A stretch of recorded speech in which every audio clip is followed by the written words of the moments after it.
Good morning, everybody. Take a look at this glass of water and tell me, how much would you pay me for it? What's its value to you? You know, this glass of water reminds me about a commercial I saw. I saw it sometime in the last 5 or 6 years. And I only saw it once, but it stuck with me. Picture this. You have two guys in their 20s. This is taking place in the 70s. They're dressed a la Sonny Bono with mustaches, you know, the long mustache, the drooping mustache, and the hair. And they're talking to each other. One guy has a glass of water in his hand, and he's extending his hand. Clearly, the glass of water is the subject of conversation. And the other guy says to him, "Man, nobody's going to pay you for water. Water's free." Well, I don't know about you, but I think there's been a tremendous revolution in revenue when it comes to bottled water. A revolution in terms of what Sparkletts has and in terms of the kind of money Sparkletts has made, the kind of money that we've paid. I know I've paid for bottled water in the past decade or two. That's a revolution in revenue. And that's what we're talking about today in terms of what's happening with law firm marketing and law firm revenue, and which really impacts how we have to market our professional fees.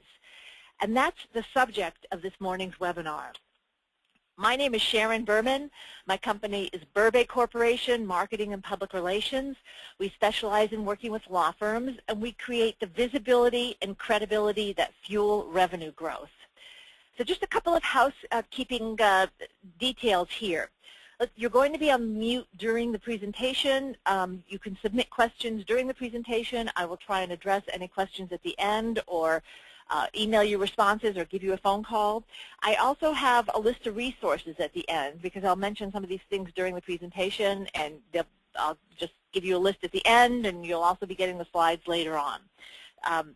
Okay. Now, this revolution has started a few years ago in terms of law firm revenue.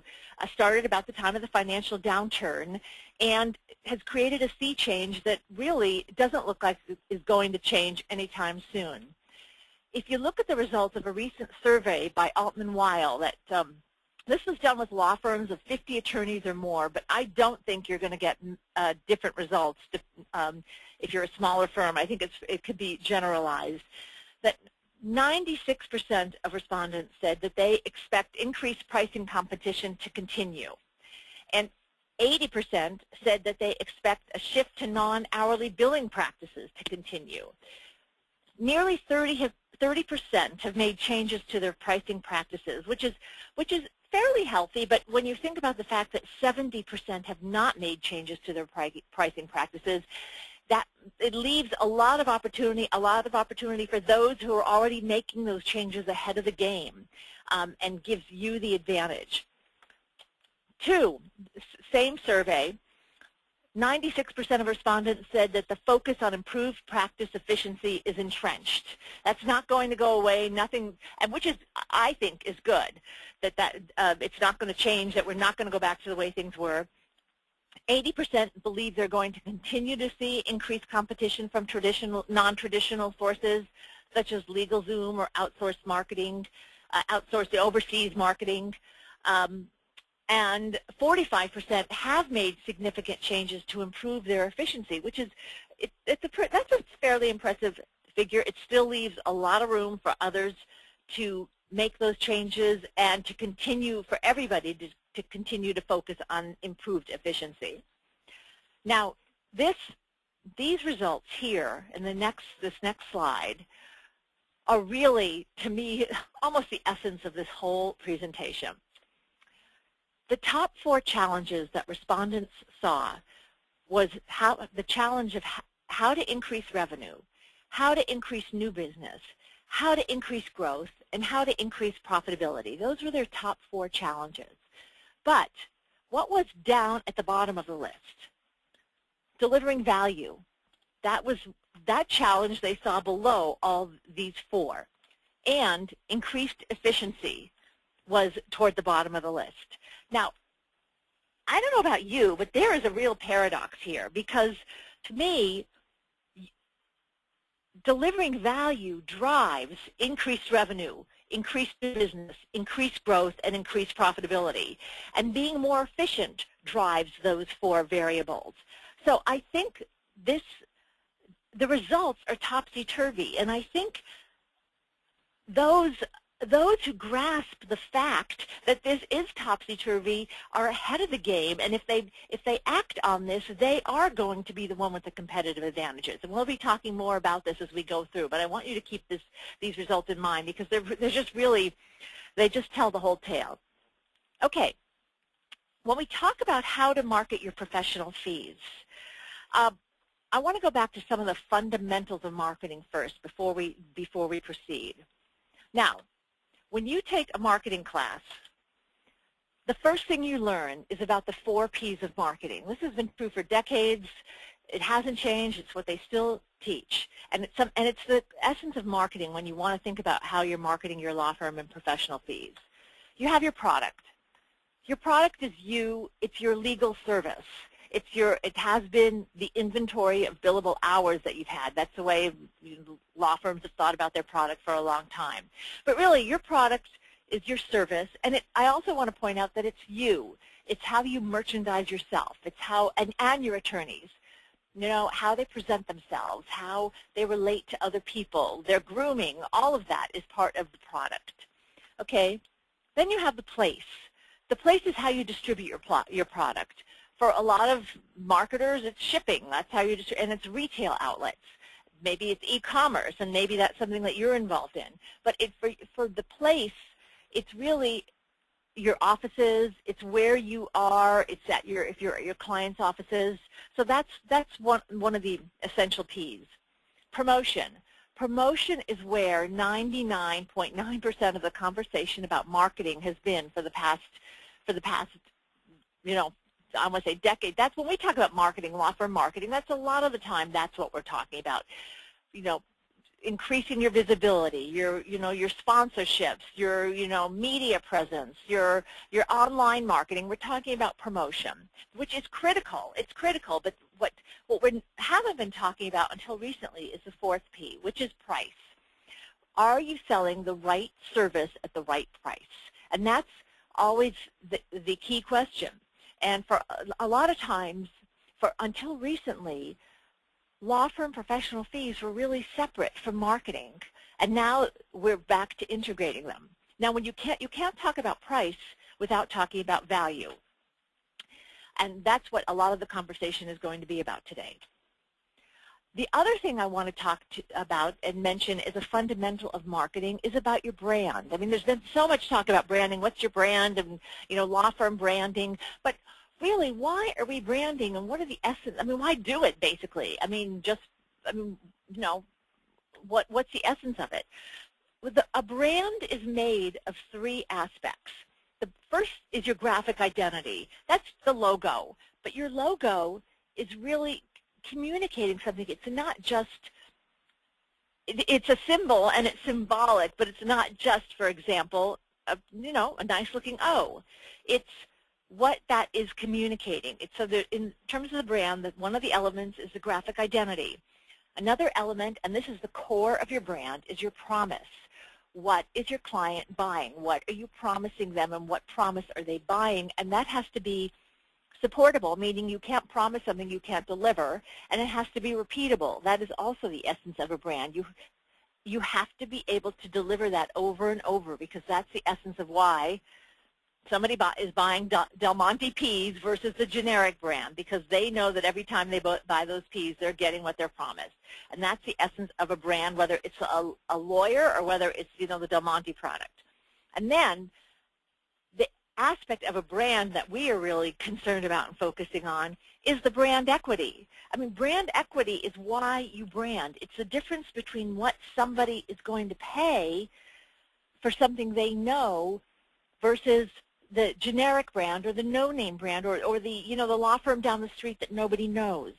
And that's where it's that difference between the, call it non-branded or or generic product, or just not as well-branded product versus a well-known brand. It's that brand equity, and that's what we're trying to achieve, and that's part of your professional fees.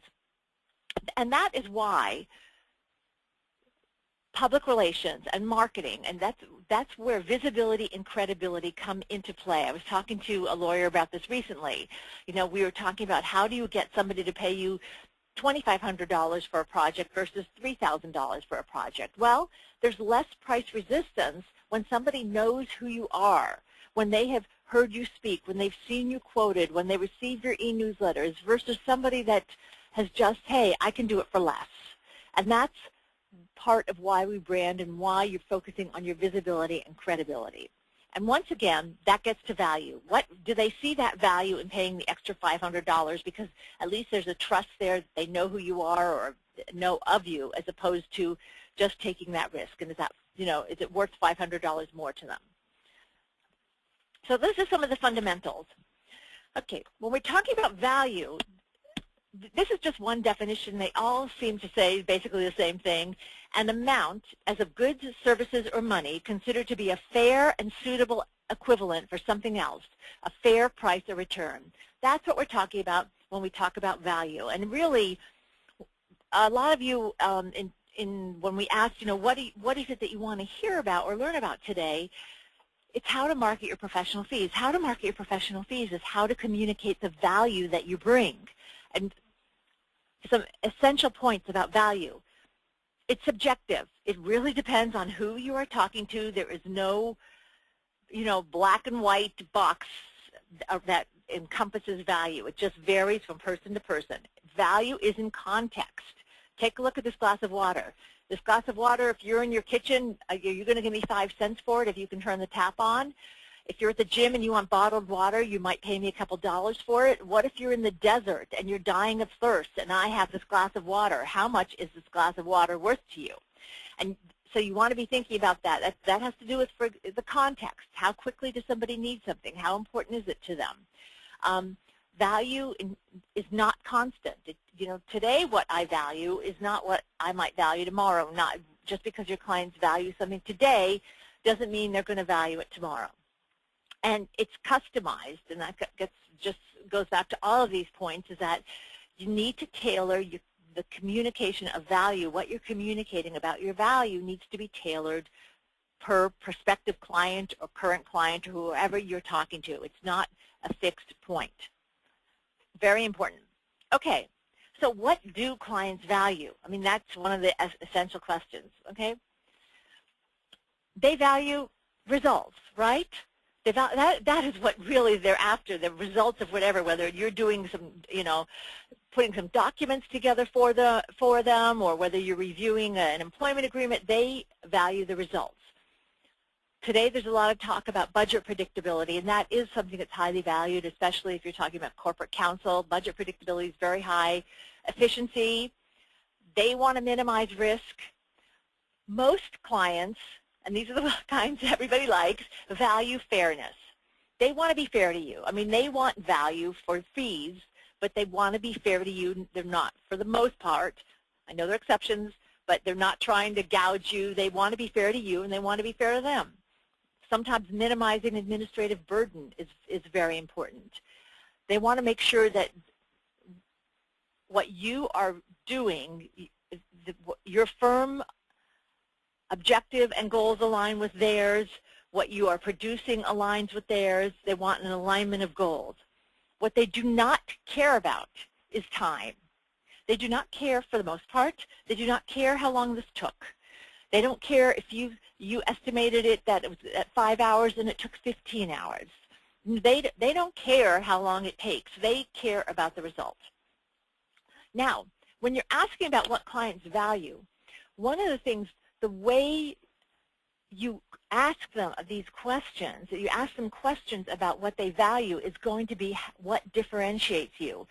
Asking what they value and going through the questioning process can really, first of all, demonstrate that you understand and are trying to discern what they value, and can separate you from the competition. So the process of identifying that value is one of the ways that you can differentiate yourself.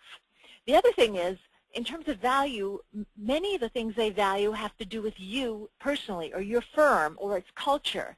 That's not, these are harder things, more, let's call them the hard aspects of value that we have here, but they value, how you manage relationships, whether you're responsive, whether you're nice to deal with. I mean,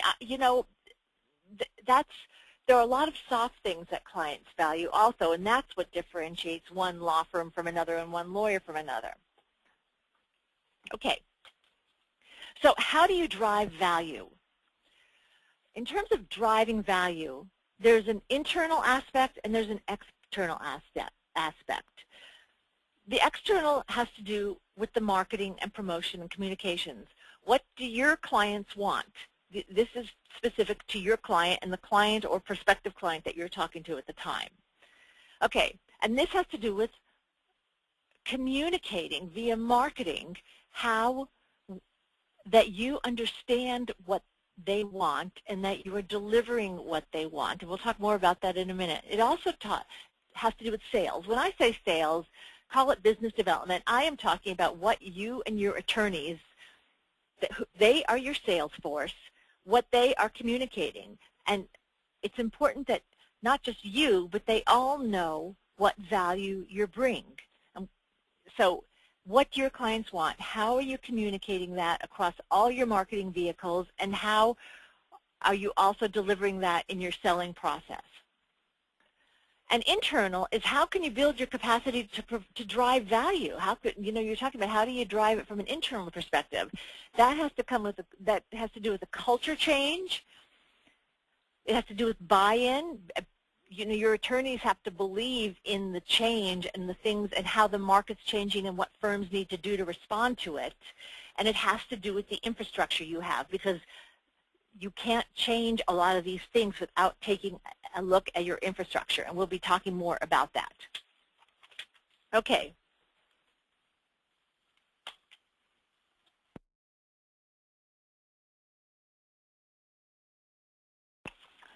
Okay, value proposition. What is your value proposition? What is a value proposition?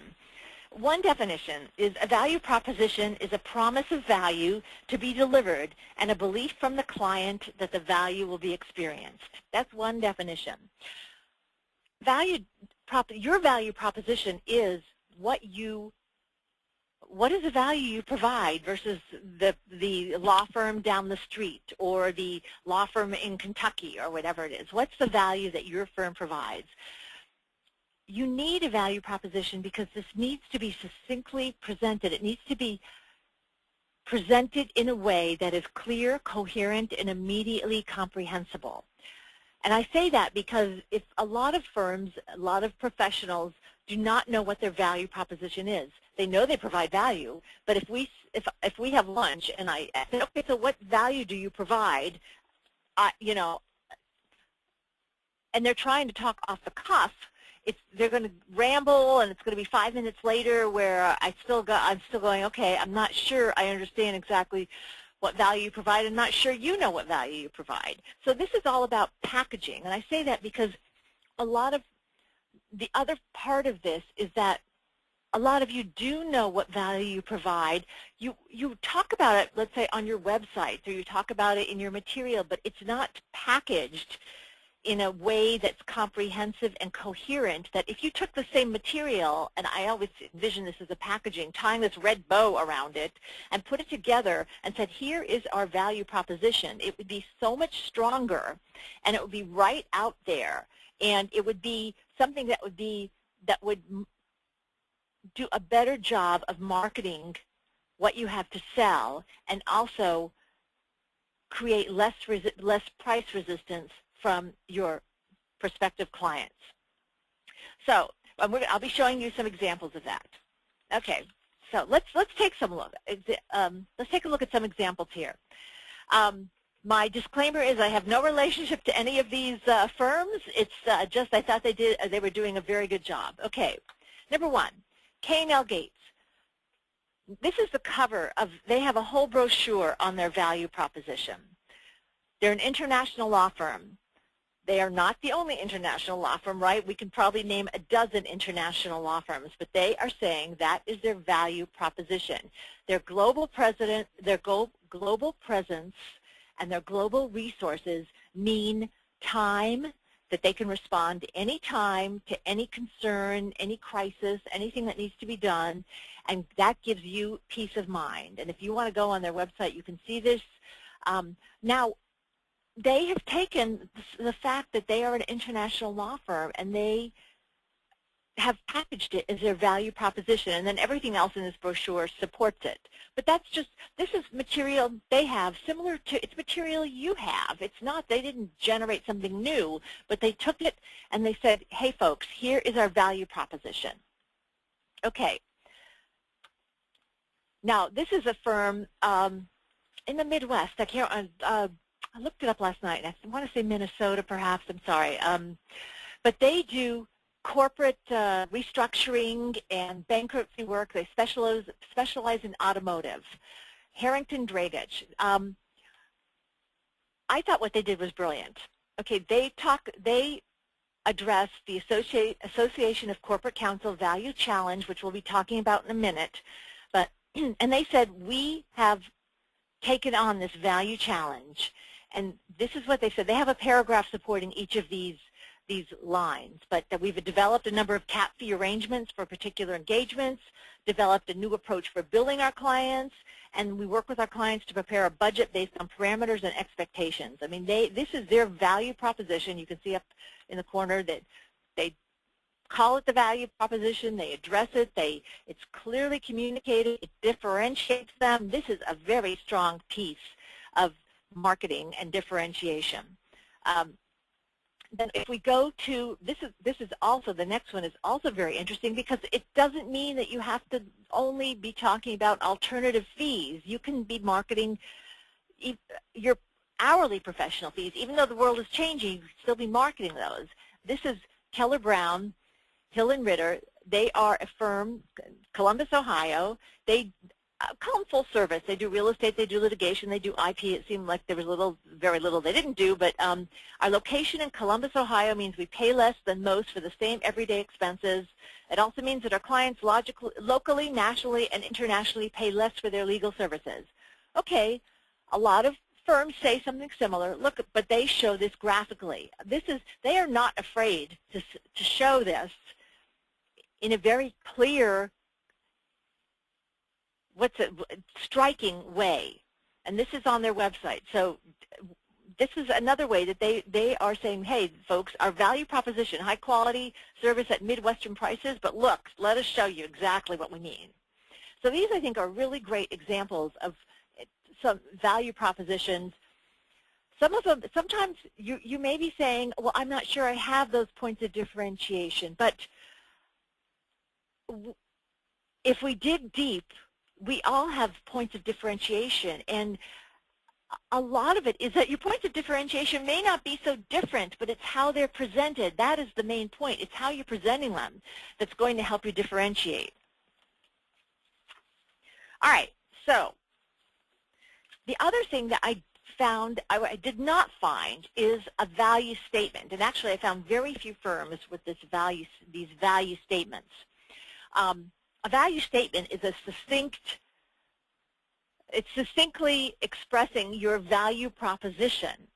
And I think it's very important. They are very challenging to create, but I think they can really help brand you, help focus your marketing, and I think they are worth really focusing on. So, for example, now a value statement, succinct. It's not a tagline. We'll go through these in a minute, a little bit more. It's not a tagline. Tagline is promotional. You want to have a tagline, and you can also have a value statement. So, and as I said, they're very challenging to create, but they are worth the effort. So, just to give you an example for us, okay, our tagline is that we turn how into wow. Okay, but that's promotional. That doesn't talk about the value. We do turn how into wow, okay, but is that the value we bring? Our value statement is that we create the visibility and credibility that fuel revenue growth. Because what our clients care about, professional service firms, law firms, is revenue growth. and that the value we bring is the input, the visibility and credibility that fuel revenue growth. So that's a value statement. Here's another value statement. This is for Merck. Merck's value statement is they preserve and improve human life. Okay, there's a lot of value in that, all right? This is a CPA firm I came across. I've known them for a while, but I just came across a piece of their literature and thought, what a great value statement. Freeing clients to pursue their passions since 1981. Okay, that's more than a tagline. And this is the firm, the CPA firm is Sobel, Primes, and Schenkel over in West LA. They're not saying we do your tax returns faster or cheaper or, you know, whatever. It's we free you to pursue your passions. Talk about value. There's a lot of value in that. So you can see that when you take the time and effort to really come up with this value statement, it can really be a differentiator. It can be striking. It can really, you don't have to say a lot more. So it's definitely a worthwhile exercise. Okay, let's recap for a minute. Price and value are integral to your marketing and branding. All right, value is subjective, it's fluid, and it's inconstant. So you have to keep on your toes because what your client valued 6 months ago may not be what they're valuing today. Clients value results, okay? And driving value, there's an internal aspect and an external aspect. We've been talking about the external. We're going to be talking about the internal. And you want to consider putting together your value proposition and your value statement. Okay, moving on.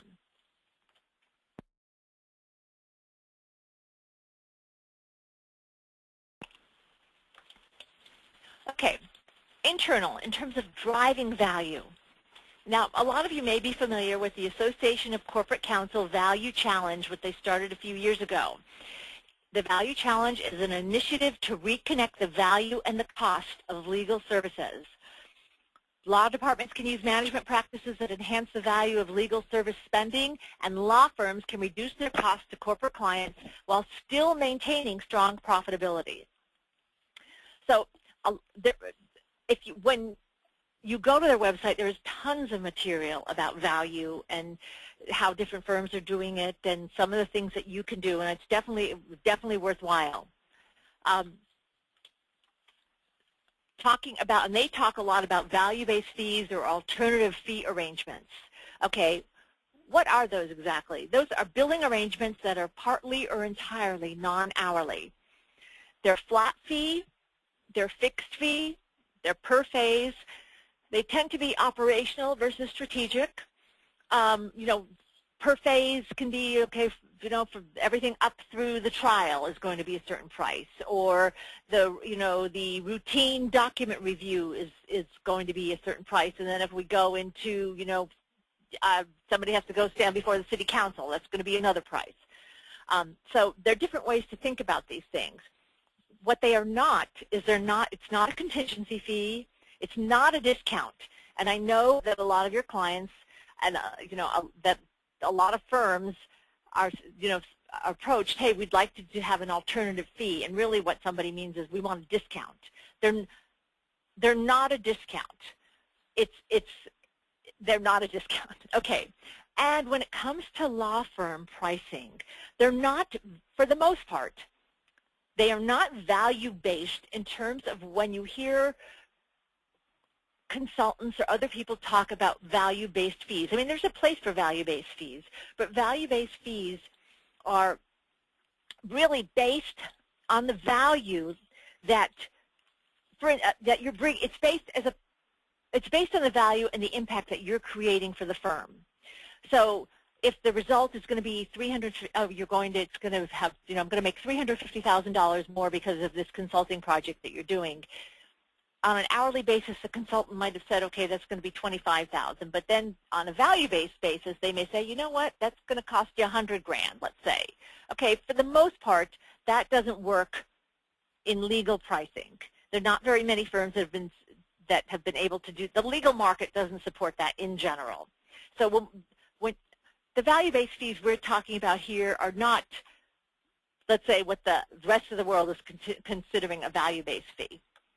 Okay.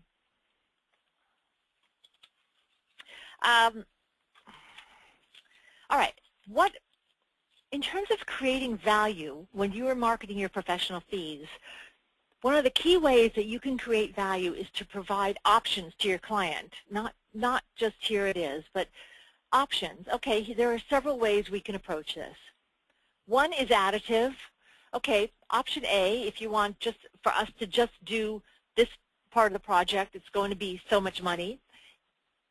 If you want option B, that includes option A, and that's going to be, a little bit more. And if you want, option C, which is everything we talked about, this is how much more it's going to be. The philosophy here is usually that your entry level is going to be fairly high, so that the difference between option A and option B, so somebody looks at it and says, oh, okay, well, that's not. I'm already spending $5,000. Another $750 is not that much more, so let me do the $5,750. That's part of the philosophy there. Or there can be options standalone. Okay, you can do option A. That's this. You can, or you can do option A and C, or option A, C and D, or whatever. And they're not additive. They're totally independent. You can create value versus time in terms of, I can get it to you in 2 weeks. This is what it's going to cost, or if you don't care when it comes, it's going to cost less. CPAs do this. If you want your tax return by April 15th, this is what it's going to cost. If we can do it in off season, outside of busy season, then it's going to cost less. Experience in terms of, okay, if you want me to do all the work, this is how much it's going to cost. And if you don't care if most of the work is done by associates or, done in India with me overseeing it, then this is how much it's going to be. And then so you can also be thinking about what you can strip out that's still going to, so that it still provides value to the client, but basically allows you some freedom and more profitability. So these are just some options to consider. It's not an exhaustive list, but it's some of the options to consider in terms of how you can create value by providing options. Okay, when it comes to implementing alternative fee arrangements, who do you want to approach about implementing alternative fees? I think there are different schools of thought on this. Some firms say, well, go to your best clients, your best clients, your current clients who are your best clients, and talk to them.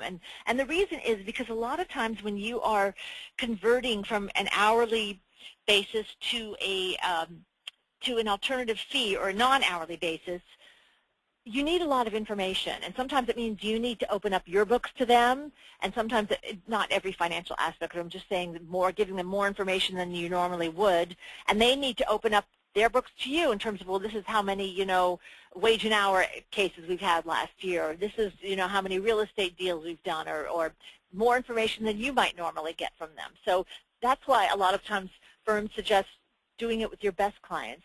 I happen to think that it might make, I'm not saying don't do it with current clients, and by the way, I know firms who have approached clients, good clients, and the clients have said, no, we're not interested in converting, that we're fine the way things are. So, once again, it's individual. I sort of think it makes more sense to start with new clients.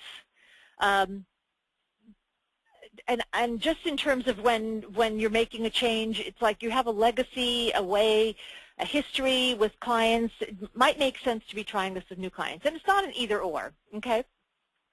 Okay, so what does this mean? You need information. You need information from them in terms of what are you bidding on, what's been their averages, what's in the norm, what's outside of the norm. There's a lot of information you need as opposed to just being able to say, well, you know what, we've been doing it for 500, we'll do it for 400 now. And just sort of, saying, oh my God, I've got to go back and figure out how I'm going to make money on this. So there's a lot of information from both sides. There's infrastructure. We'll talk more about this, but you're going to need a certain infrastructure in order to be profitable. Working with alternative fees, for a lot of firms, it means a lot more tracking. Not to sound onerous, but you're going to need to be able to track a lot more things in terms of the processes and the tasks, as opposed to, okay, revenue and expenses, or number of hours, and how much did we make, that sort of thing. And it takes a behavior and a culture change, because this is a different way of doing things. and we'll be talking more about that. Okay. The infrastructure and the efficiency all lead me to be talking about legal project management. What is legal project management? Sometimes it's called legal process management. Legal project management adapts proven management techniques to the legal profession to increase client value while protecting law firm profitability.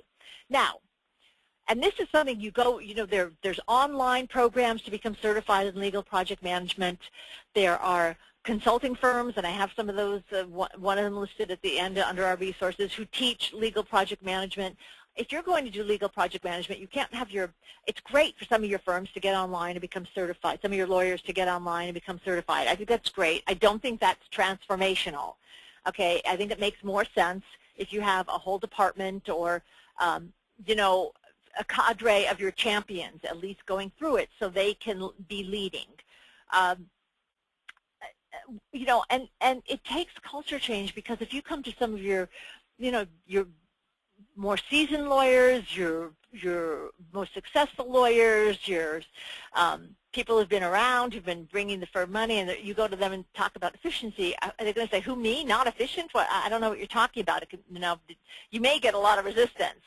But if you go to your team, let's say, that just handled, just completed a project financing for a client, some, bridge or energy project, and you say to them, and this could be a litigation, it could be a trial team or whatever, and you say, sit down, debrief, and say, how could we have done this 10% more efficiently?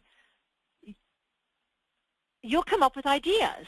I mean, I think we all know that if we sit down with our teams, we can figure out how to do something more efficiently. And this is what legal project management is about. It also takes an infrastructure. It takes an infrastructure in terms of, you can't just be tracking time. You have to be tracking processes. You have tasks. I mean, looking at task codes so that you can analyze things. Okay, how much time are we spending across the board on depositions, or this part of a deposition, or this part of a, reviewing documents for a financing or a real estate deal. And you need to be able to look at those across the board so you can then look at how can we be more efficient. So I don't want to make it sound onerous. I don't think it needs to be onerous, but I think it does take more detail than a lot of firms already have right now. And it takes tracking. I mean, there's no way. It's just like time tracking. If you're not tracking it, if you're not doing it as it happens, then you're going to be losing a lot of valuable information. Okay. Okay, to recap, we've talked about the role of pricing and value in marketing. That's an integral aspect of marketing. We've talked about how, when you ask questions, you can differentiate yourself in terms of the questions you ask. We've talked about packaging in terms of taking what a lot of you already have in terms of your value proposition and putting it together under that rubric so that it's really presented clearly and breaks through the clutter. We talked about efficiency, because you cannot be profitable with alternative fees. Maybe for the first year you can, but you're not going to become more profitable unless you can do things more efficiently, because you can't raise your fees, basically. So, I mean, it's really how efficiently can you do things, and about the need for infrastructure, that is going to be critical in terms of if you're profitable. Okay, so now you have when it comes to value and marketing, you have your communication points, and you know what your value proposition is, you know what your value statement is.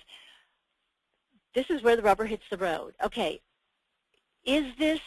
are you clearly communicating these points through all of your marketing vehicles on your website? And this is, for example, I talked to a firm that has a Midwest firm that is very successful with alternative fees. That's most of what the way their firm does business is through alternative fees, and they're very profitable. And they've also all gone through legal project management. And I was talking to them about, well, do you talk about legal project management on your website? And the managing partner had to even pull up his website, because he goes, gee, I don't even know. Well, they don't talk about it on their website. Okay, to me, if you're going to go to that trouble, I mean, at least in this market, until every other firm on the block has done it, it's a real differentiator, and it shows what you're willing to do. Now, I talked to another firm that it's become a real convert and believer in legal project management, and they said, yeah, we sure do talk about it on our website, and they said, we tell our clients we are not going to waste your time. We have gone through this process. It's important for us to be efficient. We will not waste your time. So you can see the differences in philosophy. I mean, I absolutely believe that you want to be communicating your value points, and if part of that's legal project management, then you want to be communicating that. On your blog, so you're talking about it on your blog. On LinkedIn, I mean, do you talk about your value proposition and how you bring value on LinkedIn? In your engagement letters, is it the same engagement letter it's been for decades, or are you mentioning the value that you're going to be bringing in the engagement letter? A point about shadow billing and whether or not to do it. Shadow billing is where you have made an alternative fee arrangement with the client, and at the end of the year you come to them and you've tracked how much time, if you had done it the old-fashioned way, let's say, how much it would have cost them, and then you say, look, and we did it with alternative fees, and we saved you X number of dollars. I've heard both sides of this story, that some firms do, yeah, we do shadow billing. We want to show our clients how much we've saved. I've heard other firms who don't. I look at it and think, that's great for the first year, and then what do you do? Okay, you saved them money the first year. What are you going to do the second year? I mean, I'm not sure that I'd want to open that can of worms. I mean, you made an agreement with them. If everybody's happy, then I'm not sure that you have to go back and make that comparison. Or if you do it the first year, I'm not sure you want to do it the second year. It's really open for debate. Okay, so, and then when it comes to value and your communication points, do your lawyers know what they are? This is so important. This is not just something for a website or your brochure. Do your lawyers know how to communicate your value, your points of value? Do you talk about them in your internal firm meetings? Do you do any kind of role play? How about, do your lateral hires and recruits know what they are immediately? I was listening to a lateral hire who had joined a big firm, and he said for months he had no idea how to describe the firm or what they did or what value they brought. He was sort of thrown in. It was like he had no idea how to describe it. There are other firms now that are more ahead of the game, and first day somebody walks in, they have that information ready for them. But it's the same thing if your attorneys go to a conference to either circulate or if they're manning a booth. Most of the time they're thrown in there. They have no idea what they're supposed to communicate, what their value points are. So it's not just a matter, yes, it's important to put them together, to tie them up and put that ribbon around them, but you have to make sure that everybody, your sales force, knows how to disseminate them, what they are and how to disseminate them. That is how you market your professional fees. So, okay, this is all talking about a revolution in revenue, right? Okay. Revolution. Think about when there's a revolution in art. You had abstract expressionism, and you had impressionism, which revolutionized art a century ago or a little century and a half ago. It's that revolution in art also has to do with that all of this pricing and marketing of your professional fees is an art. That's why I don't have this list of this is what you have to do. Okay, this is an art. Value varies from firm to firm. It varies from client to client. It's an art. It's trial and error. It's evolutionary. You are going to make mistakes. That doesn't mean you turn around and say forget it. You got to keep honing it. It's just like all your marketing. It's like a website. It's like everything. It's all evolutionary. It's about changing the culture. This is a revolution. We're changing a culture in terms of clients are forcing law firms to change their culture. It's about changing the culture that is changing. It's about changing your internal culture, which is pushing the boulder uphill. And you have to do it. You have to start small. You have to develop your champions. You have to, it's not going to permeate the whole firm overnight. It takes that chipping away, but it does all start with you. That's where it starts. Revolutions start with you. So thank you very much for listening. I have a list of resources. These will be in the slides that I send out later. If you want to read about the history of law firm billing, this was a very interesting article. I don't even know if this publication is still around. It was, can't remember what it was, but anyway, it's here. If you want to just hear how we got there and the changes in how legislation impacted things over the years, it was an interesting recap. ACC Value Challenge, as I said, there's a ton of information there about value. And down at the bottom of the list here, there's something about 51, if you want food for thought, 51 practical ways for law firms to add value. It'll keep you busy for a while. Legal project management, Legal Biz Dev, Jim Hassett is one of the gurus of legal project management. There are a lot of other resources, but you might want to start there. Ron Baker, Implementing Value Pricing, a Radical Model for Professional Firms. Ron Baker is one of the gurus of value-based fees. He talks about value-based fees the way I talked about more globally, but it's definitely good food for thought. Also, and I didn't put this on here, but I really, it's an oversight, is Alan Weiss. Alan Weiss, W-E-I-S-S, is also the guru of value-based fees, and a lot of you probably know him, but same rationale, same thought in terms of how you look at your pricing. We talked about questioning and how your questions can make a difference in you and in the value that clients see in you. If this is a recent book worth taking a look at, Power Questions by Andrew Sobel. So those are some resources. And if we have any questions, I'd be happy to take them. Let's see. We did have, let's see, we're taking a look here. Can you open this? Okay.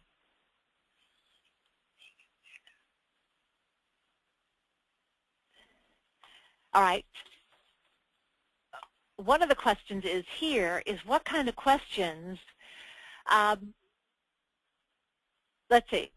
One of the questions here is what kind of questions should we be asking when we're asking, trying to find out, okay, when we're trying, what kind of questions should we be asking in order to determine value? Just a couple of questions, sample questions that come to mind. Like what do you expect from us, okay? How do you define a successful relationship? What are your company's critical success factors, and I don't know if you know the term KPIs, key predictive indicators. I mean, how are they measuring their results, basically? I always like to ask, why now? Why are you talking about this? I mean, why now? I mean, this has been, let's say, for example, an ongoing issue. Why is it now you've picked up the phone? To me, that's always interesting and can give a lot of information.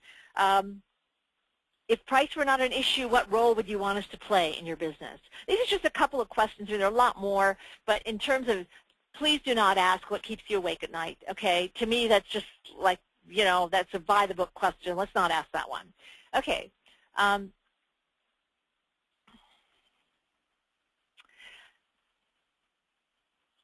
How do you approach a longtime client about adapting to new fee arrangements?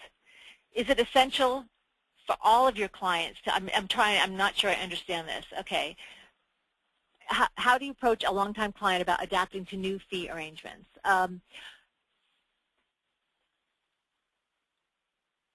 I think what you would want to do is to,